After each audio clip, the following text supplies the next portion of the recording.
Bueno, vamos a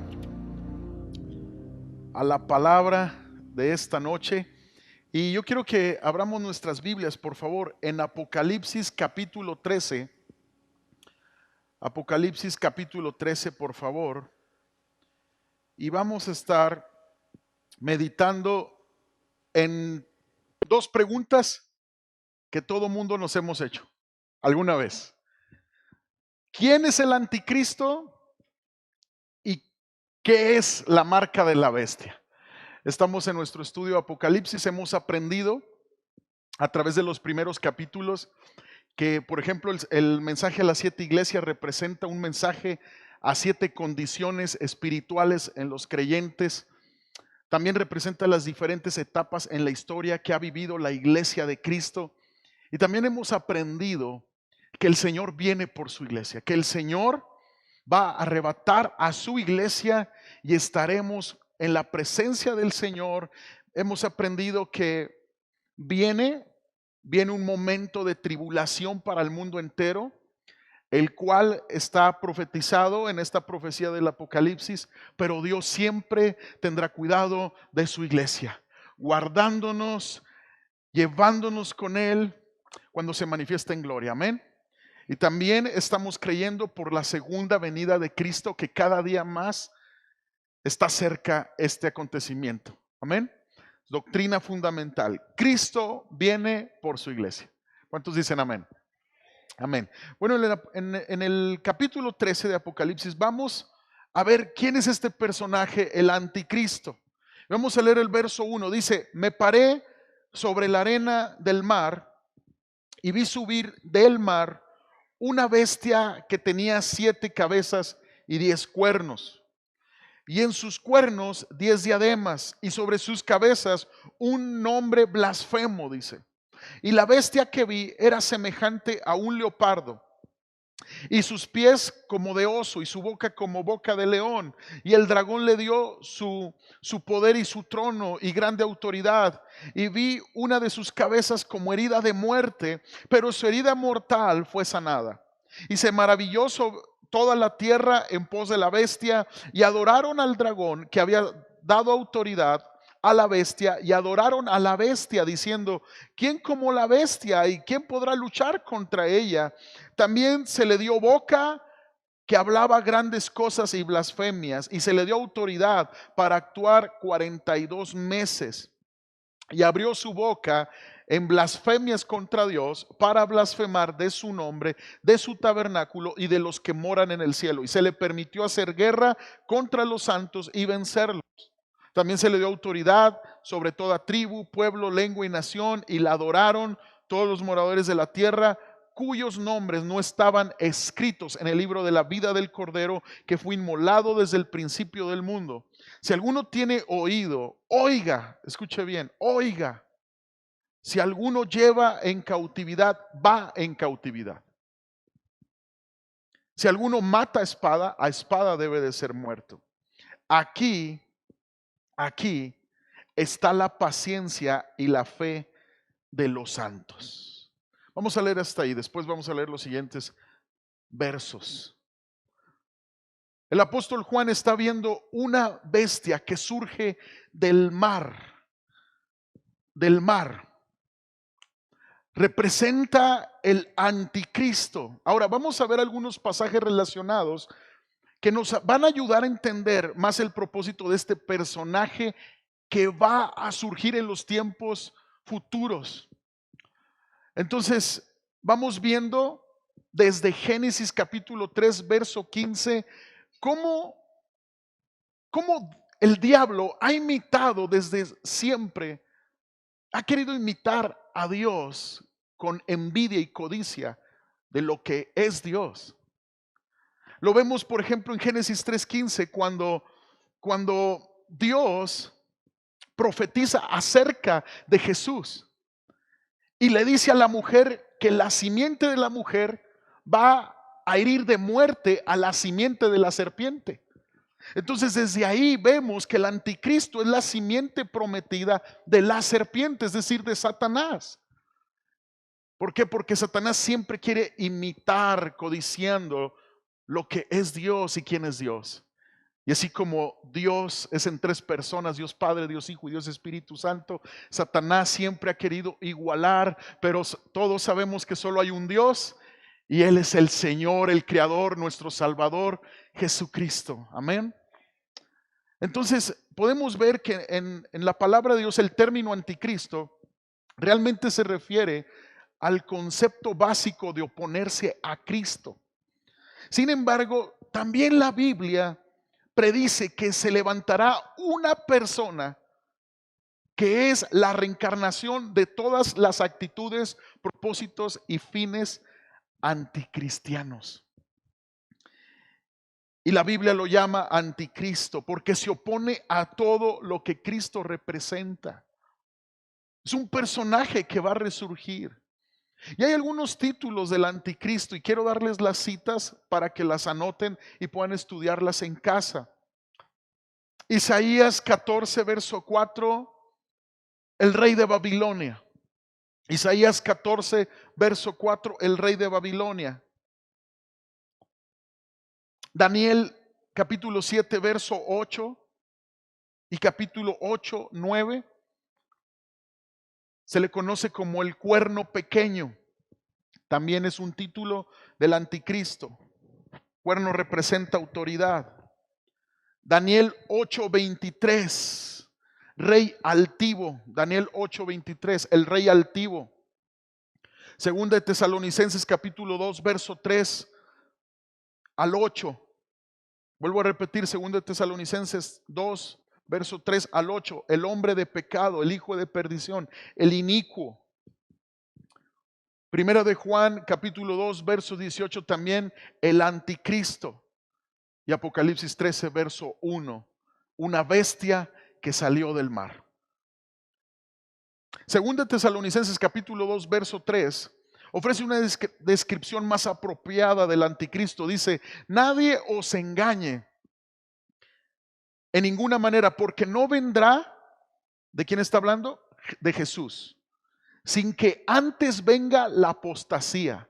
Fíjate bien cómo está diciendo segunda de Tesalonicenses, una gran señal antes de la venida de Jesús.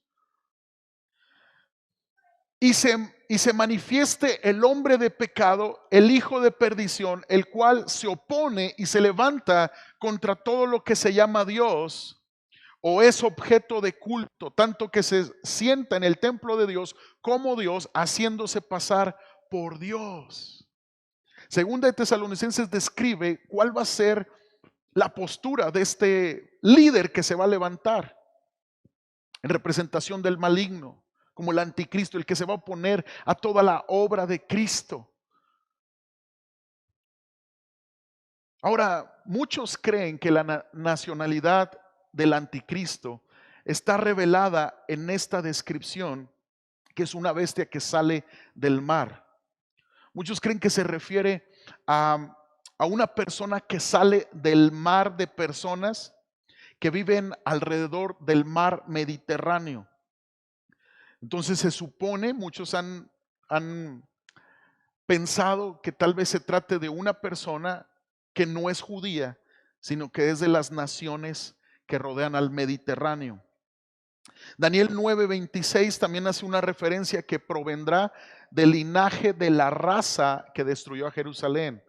Y esto es el Imperio Romano. Daniel 9:26 dice, y después de las 62 semanas se quitará la vida al Mesías, mas no por sí. Y el pueblo de un príncipe que ha de venir destruirá la ciudad y el santuario. Hay una postura, se cree que pueda ser del Imperio Romano. Ahora, en el momento que Dios le da esta revelación a Juan, había muchos anticristos que ya se habían levantado, se habían opuesto al avance de la iglesia, de la predicación de Jesucristo, y estaban actuando como un anticristo, emperadores romanos que persiguieron a la iglesia, mataron creyentes. Bueno, todos estos emperadores en la historia fueron anticristos como figuras de este líder que se va a levantar en el último tiempo antes de que Cristo venga. Ahora, vamos a ver algunas actividades futuras de este anticristo. Número uno, él va a ascender al poder. No se va a imponer con guerra, sino que engañará a los líderes del mundo, haciéndose creer que puede ofrecer una paz. Por eso se cree que un conflicto a nivel mundial de crisis económica puede allanarle el camino a este personaje que la Biblia menciona. Una guerra mundial tal vez, nuclear, algo catastrófico, pudiera allanarle el camino a un líder que prometa que él tiene la facultad de traer paz al mundo. Esto es lo que profetiza la Biblia. Ahora, también dice que su gobierno va a ser mundial. ¿Por qué? Porque este gobierno mundial se anticipa ahí en Daniel 2. Daniel tiene una visión de un reino. Y Daniel ve una gran estatua, obviamente erigida por Nabucodonosor, y, y representa, 10 dedos de esta estatua representa una alianza de reyes a visión futura. Entonces se cree que 10 reyes van a darle poder a esta figura del anticristo, esta persona del anticristo. Entonces el anticristo va a dominar la economía mundial. Esto profetiza la Biblia. ¿Por qué? Porque los reyes mencionados pondrán su poder a disposición de esta bestia. Ahora, otra actividad futura del anticristo, me gustaría que anotaran, es la religión atea que él va a liderar. ¿Por qué? Porque la religión del anticristo aparece en varios pasajes. Anota ahí Daniel capítulo 11, verso 36 al 39. Y segunda de Tesalonicenses capítulo 2, verso 1 al 12. Y vamos a leer segunda de Tesalonicenses capítulo 2, verso 3. Dice, nadie os engañe en ninguna manera, porque no vendrá sin que antes venga la apostasía y se manifieste el hombre de pecado, el hijo de perdición, el cual se opone y se levanta, contra todo lo que se llama Dios o es objeto de culto, tanto que se siente en el templo de Dios como Dios, haciéndose pasar por Dios. Entonces quiere decir que se va a levantar una religión atea que se oponga a todo lo que Dios ha hablado, a todo lo que Jesucristo ha hablado, y es una religión humanista. Incluso en Apocalipsis 17 vamos a estudiar cómo esta religión va a ser como universal, va a ser representada por la gran ramera, y esta religión tiene como fundamento el humanismo, el ateísmo, el darle culto al hombre. Algunos dirán, pero pastor, eso ya existe. Actualmente opera el espíritu de anticristo. Y te voy a decir algo, muy escondidito, hasta se disfraza de evangelio. El evangelio no se centra en nosotros mismos. Eso es muy peligroso. Si el diablo logra engañar a la iglesia, haciéndole creer y abrazar que el hombre es el centro del universo, que el hombre es el principal protagonista de esta historia, ya perdimos. Porque el centro es Dios. Todo fue creado para su gloria. Y muchas veces, amados, vamos a ser expuestos, escucha bien, y estamos siendo expuestos cada día a una corriente humanista. ¿A qué me refiero con humanismo? A adorar al hombre en lugar de darle honor a Dios. Vamos a avanzar. Hoy en día la gente demanda tolerancia religiosa para todos. razón, amados, por las que los cristianos, los verdaderos discípulos de Jesús, debemos de tener obviamente respeto por todas las personas, amamos a todas las personas, pero no podemos comprometer las enseñanzas de Cristo. Escucha con atención, esta religión que el anticristo va a liderar es una religión que está también basada en un ecumenismo. Todos los caminos llevan a Dios. Qué bonito se oye, todos unidos. Solo hay un Dios. Sí, solo hay un Dios, pero solo hay un camino y es el sacrificio de Cristo. Es el sacrificio de Cristo. Obviamente tendremos misericordia. Obviamente no se trata de contender de una manera carnal, con contención, de odio, de provocación. Se trata de vivir permaneciendo en Cristo, que es el único camino al Padre, y predicarlo con nuestras vidas y con nuestras palabras. Ahora, también describe que el anticristo, en medio de la tribulación, él va a morir y va a resucitar, lo acabamos de leer. Entonces, esta resurrección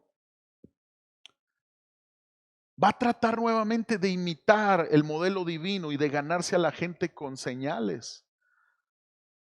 Apocalipsis 17:8 dice: la bestia que has visto era y no es y está para subir del abismo e ir a perdición. Y los moradores de la tierra, aquellos cuyos nombres no están escritos desde la fundación del mundo en el libro de la vida, se asombraron viendo la bestia que era y no es y será. Entonces va a haber esta señal y muchos van a ser engañados. Ahora también nos habla la destrucción final del anticristo en 2 Tesalonicenses capítulo 2 verso 8. Dice: y entonces se manifestará aquel inicuo a quien el Señor matará con el espíritu de su boca y destruirá con el resplandor de su venida. Ok, se va a manifestar el anticristo, pero escucha, iglesia, Jesucristo va a terminar con él cuando él venga en gloria, con el poder de su boca, con el poder de su palabra, como una espada penetrante de dos filos. Amén. Ahora, esta es la bestia que sale del mar. Esta es la primer bestia que nos dice Apocalipsis capítulo 13. Vamos a ver la segunda bestia. Dice a partir del verso 11: después vi otra bestia que subía de la tierra. Esta no sube del mar, esta sube de la tierra. Dice: y tenía dos cuernos semejantes a los de un cordero, pero hablaba como dragón. Dice: y ejerce toda la autoridad de la primera bestia en presencia de ella, y hace que la tierra y los moradores de ella adoren a la primera bestia, cuya herida mortal fue sanada. También hace grandes señales, de tal manera que aún hace descender fuego del cielo a la tierra delante de los hombres, y engaña a los moradores de la tierra con las señales que se le ha permitido hacer en presencia de la bestia, mandando a los moradores de la tierra que le hagan imagen a la bestia que tiene la herida de espada y vivió. Y se le permitió infundir aliento a la imagen de la bestia, para que la imagen hablase e hiciese matar a todo el que no le adorase. Y hacía que a todos, pequeños y grandes, ricos y pobres, libres y esclavos, se les pusiese una marca en la mano derecha y en la frente, y que ninguno pudiese comprar ni vender, sino el que tuviese la marca o el nombre de la bestia o el número de su nombre. Aquí hay sabiduría. Fíjese cómo dice: aquí hay sabiduría. ¿Qué quiere decir? Aquí necesitamos sabiduría. Y la sabiduría que viene de parte de Dios. El que tiene entendimiento, cuente el número de la bestia, pues es número de hombre y su número es 666. Entonces la primera bestia sale del mar. Bueno, esta segunda bestia sale de la tierra.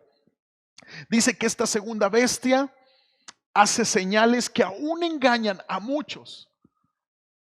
Y hace que los moradores de la tierra adoren a la primera bestia. ¿Qué significa? Que estos dos personajes son dos hombres. El primero es el anticristo y el segundo es el falso profeta que describe la escritura. Mateo 24, 24 dice, porque se levantarán falsos cristos y falsos profetas y harán grandes señales y prodigios de tal manera que engañarán, si fuere posible, aún a los escogidos. Entonces, fíjate bien, estos dos personajes operan juntos, el anticristo y el falso profeta. Uno es un líder político y el otro va a ser un líder religioso que va a engañar a muchos. ¿Por qué? Porque va a hacer señales. Dice la escritura que el diablo, el enemigo, se viste como ángel de luz. ¿Cuántos saben que necesitamos sabiduría para discernir los espíritus que no provienen de Dios, que son malignos? Necesitamos discernimiento de espíritus para discernir lo que opera del Espíritu Santo. Apocalipsis 19:20 dice, y la bestia fue apresada. Lo vamos a leer después y estudiar. Y con ella el falso profeta que había hecho delante de ella las señales con las cuales había engañado a los que recibieron la marca de la bestia y habían adorado su imagen. Estos dos fueron lanzados vivos dentro de un lago de fuego que arde con azufre. ¿Qué quiere decir? Que el destino de este anticristo y del falso profeta es en el infierno. La victoria está asegurada en Cristo Jesús. Este es el final de los tiempos. Y la iglesia tiene que conocer esta profecía. Y la iglesia tiene que madurar en esperar la gloriosa venida de nuestro Señor Jesucristo, firmes en la fe y en el conocimiento de su palabra. Porque todo se está cumpliendo. Dice que hablaba como dragón esta segunda bestia. ¿Qué quiere decir? Que engañará, actuando como cordero, pero su doctrina va a ser del infierno. Entonces entendemos que Satanás no está en contra de la religión, amados. Está en contra de la fe en Jesucristo. Escucha con atención, Satanás no está en contra de la religión. Está en contra de la fe en Jesucristo. Este es el espíritu del anticristo. Dice que como característica hace que la tierra y los moradores de ella adoren a la primera bestia. Entonces esta segunda bestia viene a reafirmar la presencia y proyectos del anticristo. Entonces, contestando la pregunta, ¿quién es el anticristo? Bueno, es el que viene a hacer oposición a la obra de Cristo, pero que el Señor va a destruir con el poder de su palabra a él y a su falso profeta. Pregunta número 2, ¿qué es la marca de la bestia? Bueno, en este capítulo se hace referencia al número del anticristo, que es 666. Ahora, el 6 representa al hombre en la numerología bíblica, la imperfección, el humanismo. Entonces quiere decir que 666 simboliza el humanismo. ¿Por qué? Porque el espíritu del anticristo quiere exaltar al hombre y que el hombre se adore a sí mismo y se olvide del Dios creador y de Jesucristo nuestro Salvador.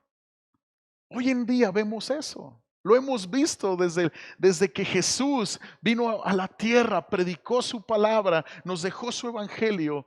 Hubo gente que se opuso. Y los que se opusieron condenaron sus almas y hoy en día sigue siendo la misma situación.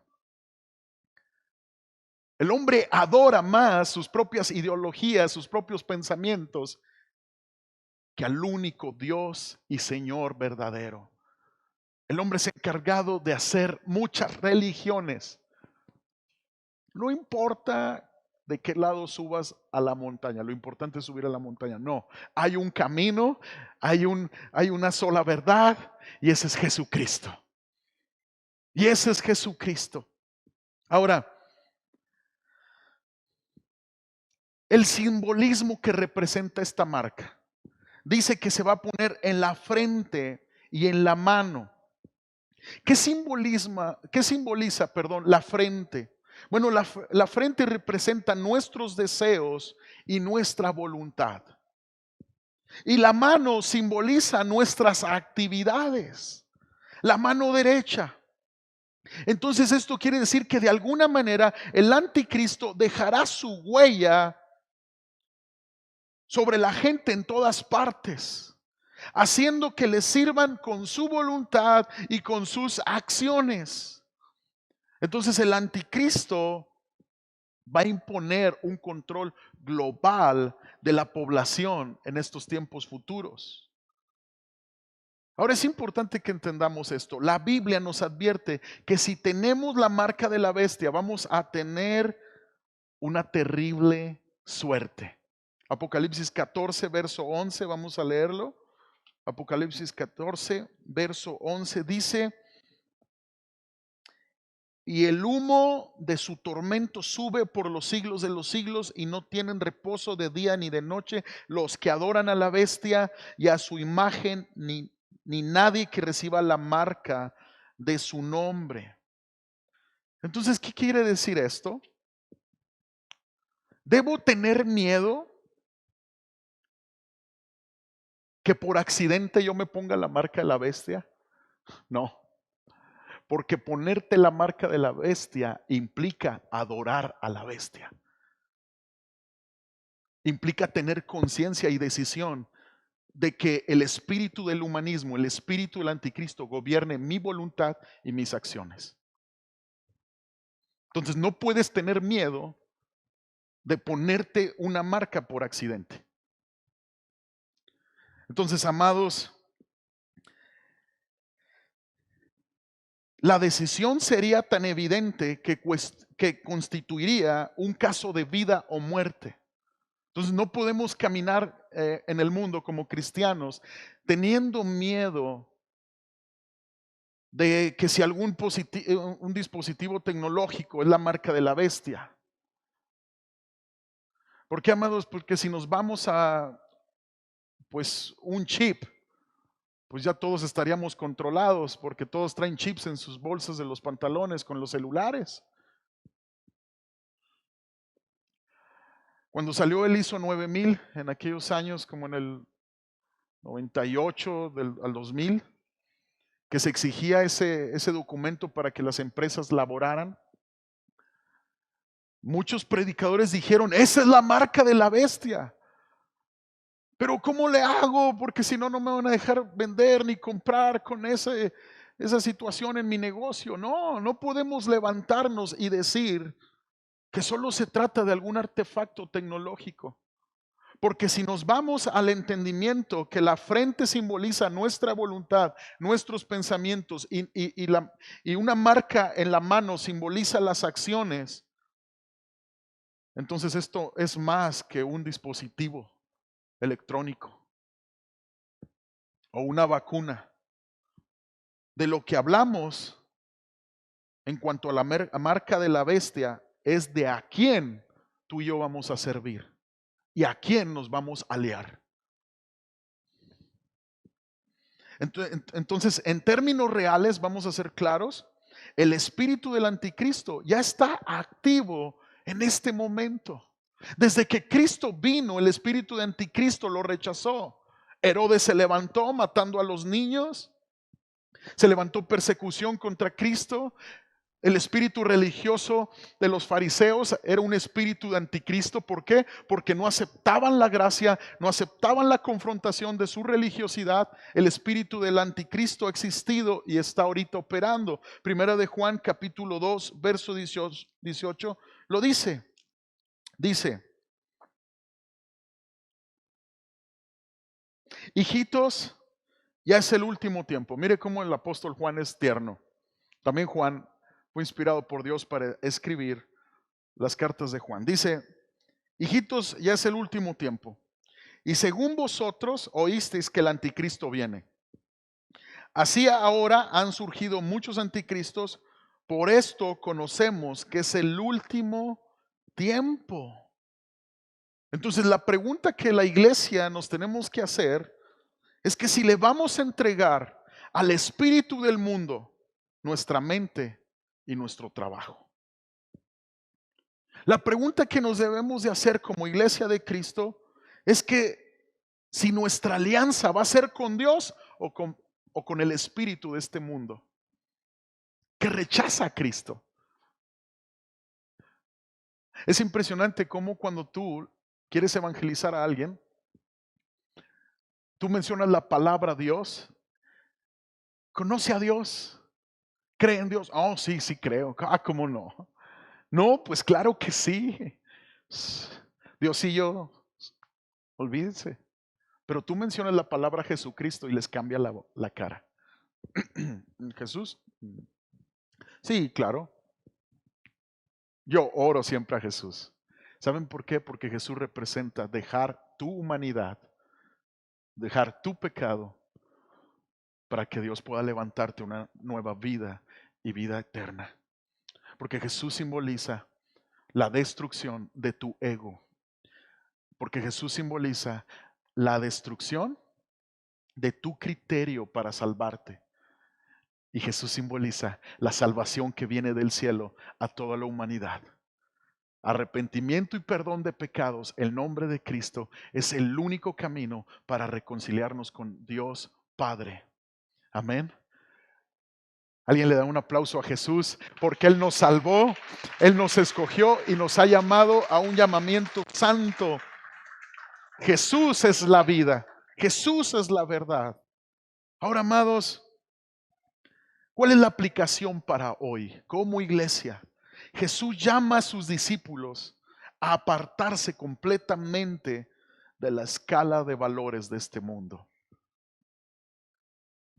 Los discípulos van a encontrar en Cristo la fuente de poder espiritual para sus vidas. El creyente va a medir el éxito con la vara de Dios y no con las normas sociales y financieras de este mundo. Cuando el cristiano entiende la visión de Dios sobre lo eterno, percibe el presente desde una perspectiva correcta. Iglesia, este estudio nos debe de llevar a no adoptar la forma de pensar del mundo o sus normas de conducta. ¿Quién es el anticristo? ¿Qué es la marca de la bestia? Esto nos debe de llevar a no adoptar la filosofía del mundo, a abrazar con fe las enseñanzas de Cristo como fundamento de nuestra vida. Amén. Ponte de pie, por favor, y vamos a hacer una oración. Señor, no nos conformamos a este siglo, sino decidimos transformar nuestro entendimiento, renovar nuestra mente, renovar nuestro corazón con la palabra de fe que tú nos has hablado, Señor. Señor Jesús, dile: mis acciones, mi voluntad y mis deseos son para Cristo. El espíritu del anticristo no tiene cabida en mí. Yo he aceptado a Cristo como mi Señor y mi Salvador y me mantendré firme sirviéndolo a Él, honrándolo a Él. Gracias, Jesús, por mi salvación. Nuevamente reconocemos que Jesucristo es el Señor y Salvador y que solo en Él hay salvación. Gracias, Jesús, porque tú vendrás por segunda vez. Tu iglesia te espera. El Espíritu y la novia dicen: ven. Sí, Señor Jesús, ven por tu iglesia. ¿Cuántos le dicen: Señor, ven por tu iglesia? Ven por tu iglesia. El Espíritu y la novia, el Espíritu y la iglesia dicen: ven. En el nombre de Jesús. En el nombre de Jesús. Yo quiero hacer un llamado a todos los que ven esta transmisión. El libro de Apocalipsis es algo complejo, pero describe el gran amor que tiene Jesús por nosotros. Sí, porque describe cómo Él luchó por nuestras almas para que no se perdieran en la eternidad. Si tú nos estás viendo y nunca has rendido tu vida a Cristo, yo te invito a que lo hagas. Dios te está buscando. La palabra de Dios dice que Cristo está tocando a la puerta. Dice: si alguno oye mi voz y abre la puerta, yo entraré y cenaré con él y él conmigo. La única manera de encontrarnos con Dios, de acercarnos a Dios, es a través de la fe en Jesucristo. Yo te invito a seguir a Jesús. Esta puede ser tu última oportunidad, porque ahorita estamos, mañana quién sabe. Hoy es tu día de salvación. No postergues una decisión tan importante con una implicación eterna. Dile al Señor, perdona mis pecados. Dile ahí en tu lugar, perdona mis pecados. Confieso que he pecado, Señor. Confieso que mis obras no me pueden salvar. Yo necesito un Salvador y ese eres tú, Jesús. Sálvame, cámbiame, transfórmame, dame nueva vida, Señor. En el nombre de Jesús. Tal vez tú te has sentido que ya echaste todo a perder en tu vida. Déjame decirte que en Jesús hay esperanza. La palabra de Dios dice que si alguno está en Cristo, nueva criatura es. Las cosas viejas pasaron. Solo Él puede renovar la vida del hombre. Solo Él puede cambiar tu pasado, perdonar tu pasado.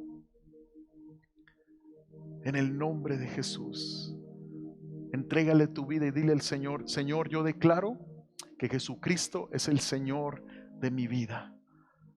Amén. Gracias por tu salvación. Les damos un aplauso a todos a los que vieron esta transmisión y escucharon este mensaje. Jesús te perdona, Jesús te hace nueva criatura, Jesús te da vida eterna. Créelo y cree con todo tu corazón. Sigue a Jesús y espera su regreso. Te invitamos a congregarte en Iglesia Renueva.